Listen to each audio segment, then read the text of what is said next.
3/5 of the surface of the Earth today is ocean. On the remaining 2/5, 1/3 of the land, about 10.5 billion acres, is covered with trees. Where trees are the predominant feature of the landscape, they can be called a forest.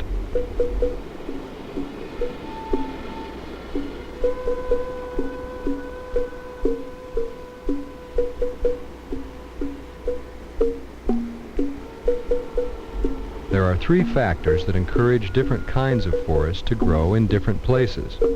These are water, soil, and temperature. Melting snowpacks supply water for some forests.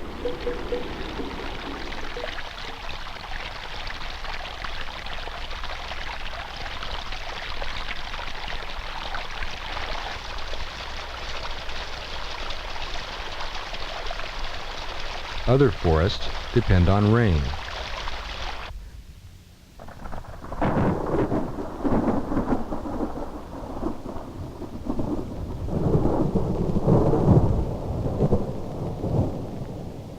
The annual rainfall an area receives will help to determine forest density, but over the year it can fall in drizzles or in a few violent cloudbursts. The number of days that one spot is wet or dry will be as important for plant growth as the overall rainfall it receives. The second variable is soil. In a broadleaf forest, leaves and plants decompose to form a deep, constant mat of humus. In mountainous areas, rock is broken down by weathering and the action of lichen and bacteria, and often even this hard-won soil is blown or washed away before larger plants can gain a foothold. The third variable is temperature, and temperature depends on both the altitude and the latitude of the land.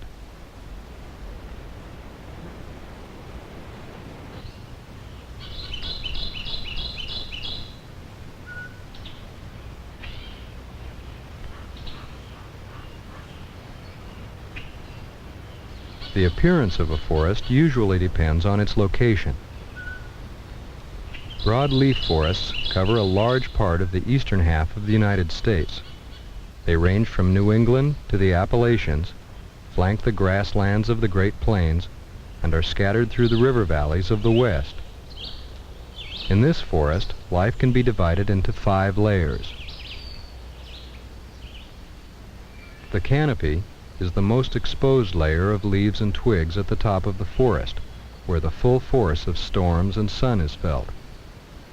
Its inhabitants are mostly insects that feed on leaves and shoots.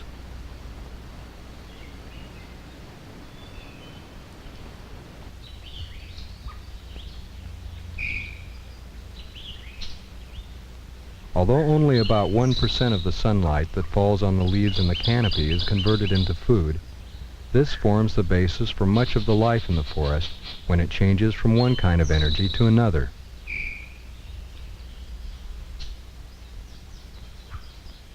Below the canopy, the understory provides a home for high-nesting birds and climbing animals.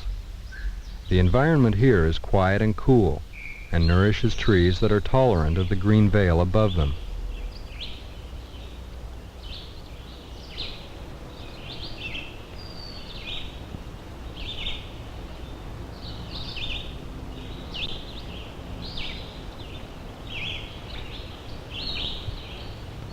The shrub layer is composed of brush, vines, and smaller trees that need shade or seek out patches of sunlight.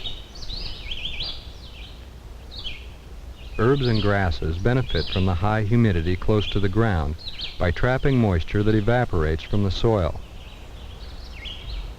Finally, there is the forest floor. Liverworts, mosses, and fungi send out networks of tiny roots that hold the soil and prevent wind and water erosion. Under the floor, worms, larvae, and insects digest and mix the organic and mineral elements in the soil and leave air pockets behind them that become aqueducts and reservoirs for the water needed throughout the growing season. Although a broadleaf forest is made up of individual trees, the forest has a life of its own. It may have several different areas, from its edge, where field elms mingle with sassafras and sumac in shifting clearings, to its heart, where maple, beech, and poplar, hickories, butternut, and black walnut, and the eastern hemlock grow.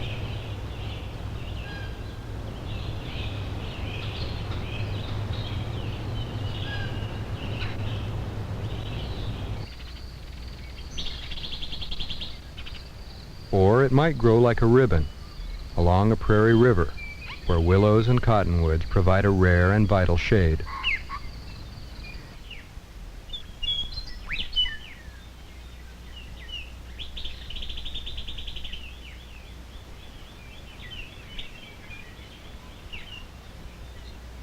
From place to place over its great range, the appearance and composition of the broadleaf forest will change, but the principles that affect its growth and its behavior remain much the same.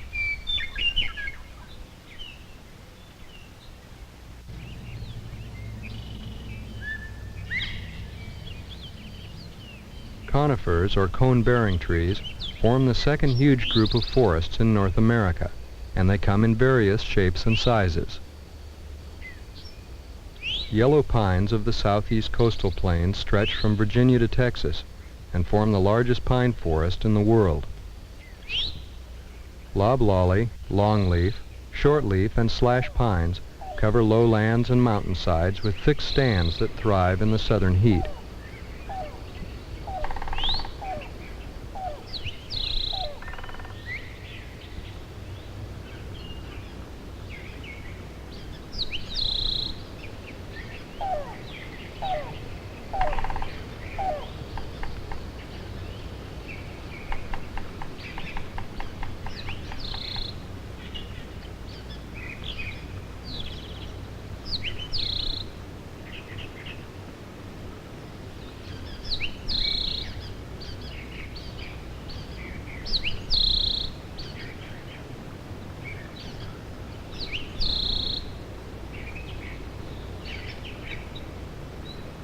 In the northwest, combinations of Douglas and silver fir, western hemlock and red cedar, Sitka and Engelmann spruce, and many others make up forests that line the western slopes of the Cascades. Here, the giants among conifers can grow to over 200 feet in dark, wet, and quiet forests.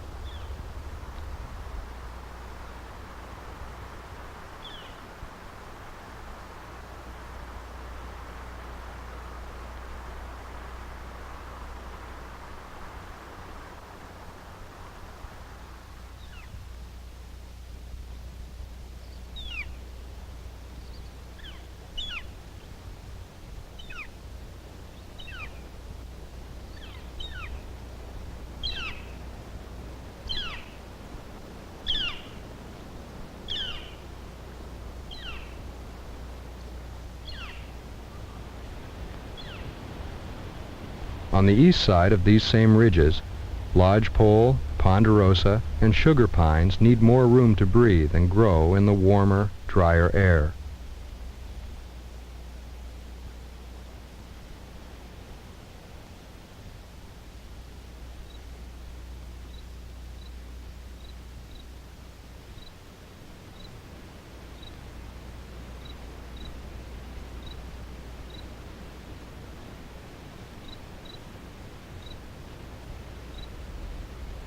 The most extensive forest type of the Southwest is made up of juniper and pinyon trees.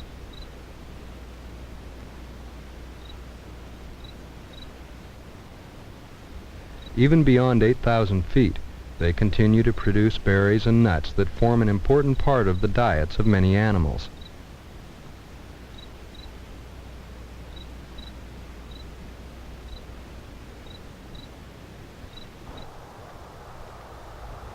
A forest that climbs the high slopes will have several climate zones, each encouraging a slightly different group of plants and animals. The zones apparent in the Sierra Nevada mountains of California are a good example of this. The forest starts where the foothills begin to creep out of the eastern edges of the Great Valley.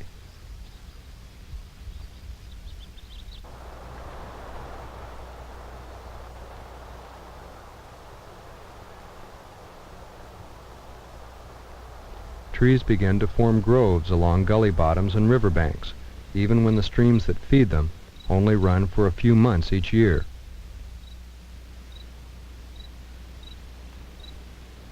Farther up the slopes, the smell of new needles and resin mixes with partial sunlight under the shade of pines and cedars. But before long, the warm, rising air of the valley is cooled as it invades the higher elevations and a thick belt of fog begins.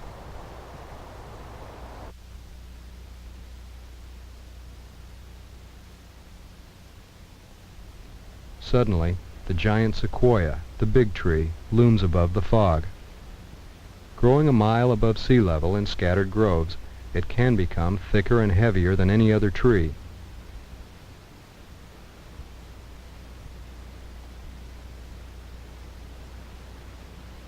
Above the sequoia, it is still winter, and the forest grows thinner in the cold.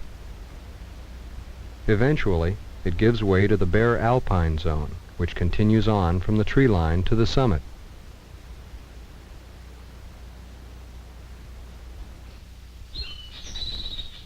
There are over 150 forest types in the United States today.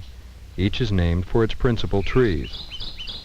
While there are places that won't support trees, some exotic forests have adapted themselves to grow under extreme conditions where no other forest could survive.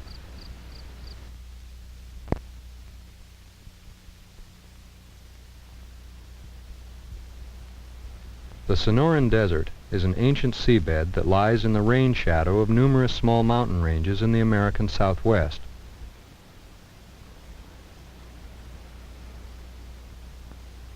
Its annual rainfall of 11 inches is deceptive, since half of this falls in a few thunderstorms during late summer and quickly drains away through the porous soil. Here, the Saguaro Cactus shelters smaller plants from the desert sun and wind, and these, in turn, provide shade and food for plants and animals that live on the forest floor.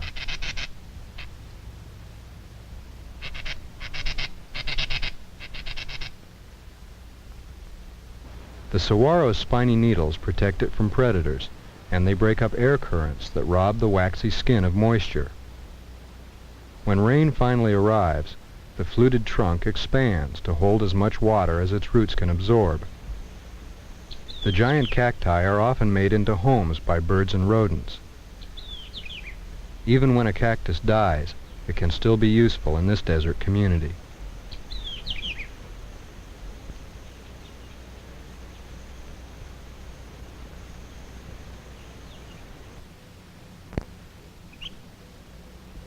In the Mojave Desert to the north, the Joshua tree appears in stands that are the remnants of an ancient and much larger range. The Joshua is a member of the lily family, but aside from its pale flowers, it hardly resembles the lily or anything else on earth.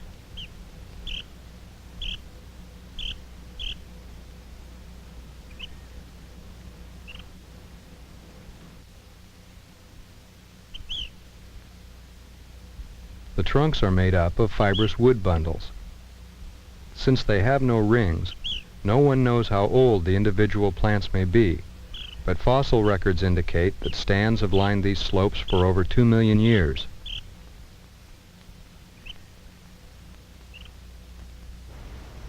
Unlike the Southwest, forests of the extreme southeast are specialized to live with an excess of water. The red mangrove lives in tangled stands in the salty tidal waters along the edge of the Atlantic Ocean. Its forests are temporary, moving and changing with the land and sea, and the creeping gains in soil reclamation made by one side or the other.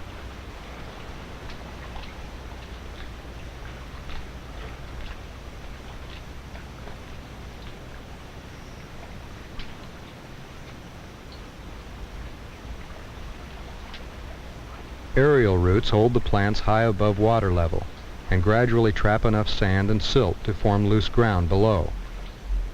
When a young seedling drops into the water, it may float for months until it finally takes root to establish itself on a bank or sandbar.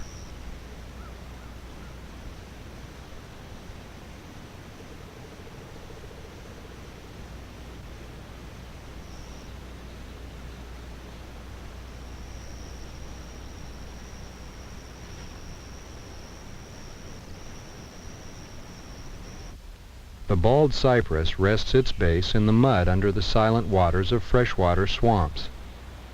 The cypress swamp is a crowded place, full of animal life that takes full advantage of both water and plants for the food and camouflage necessary for its survival.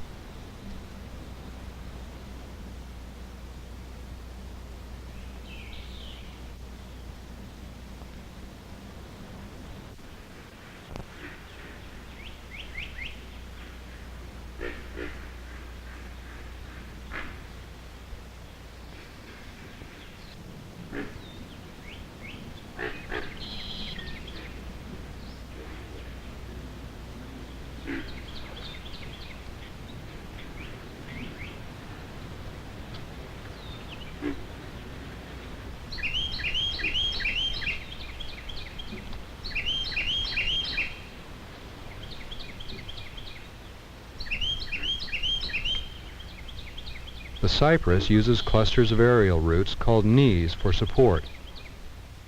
The knees supply oxygen to the rest of the tree, oxygen that submerged roots can't provide. Above the water, epiphytes, or air plants, share the sunlight with birds and squirrels near the canopy.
The grasslands of the Everglades cover a flat layer of limestone raised comparatively recently from the surrounding sea.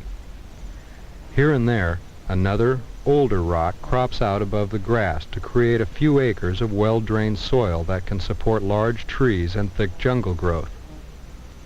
This is a tropical hammock.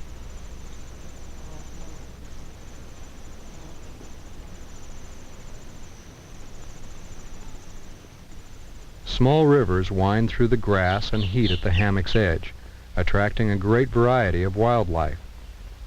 Inside, the hammock is cool, dark, and humid with its own microclimate maintained by interweaving trees. This is the true beginning of the vast tropical forests of Central and South America. Strangler fig vines surround host trees and become trees themselves one day. Trees with increasingly hollow trunks as the hosts mysteriously disappear.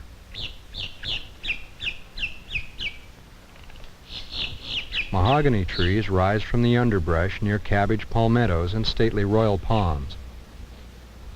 This is as near a jungle as the United States can offer.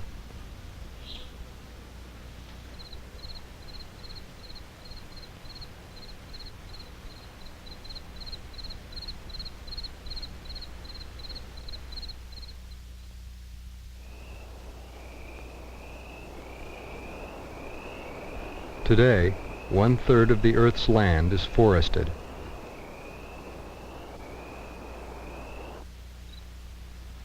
The climate and the shape of the land will change to alter this balance in the future, as they have in other ages.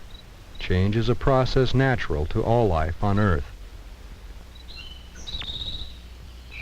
But we can be sure that there will always be forests adapting and thriving somewhere, as long as the land and sea remain.